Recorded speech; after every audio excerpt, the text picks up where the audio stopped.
ஆனா இந்த 4வது பள்ளத்தாக்குக்கு போகும்போது மொத்தமும் இருள் சூழும் போது நமக்கு உள்ள ஒரு பெரிய சந்தேகம் எழும்.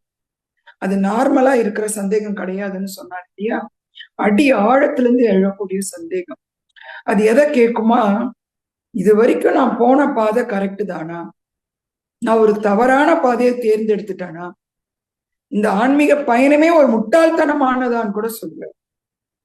தப்பான வழியில நான் போயிட்டேனா அப்படிங்கிற ஒரு சந்தேகம் வரும்.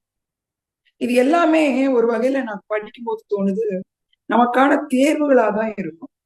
ஏன்னா நீ கடைசியா அடையும் போது ஒரு துளி சந்தேகம் கூட உன்னுள்ள இருக்கக்கூடாது.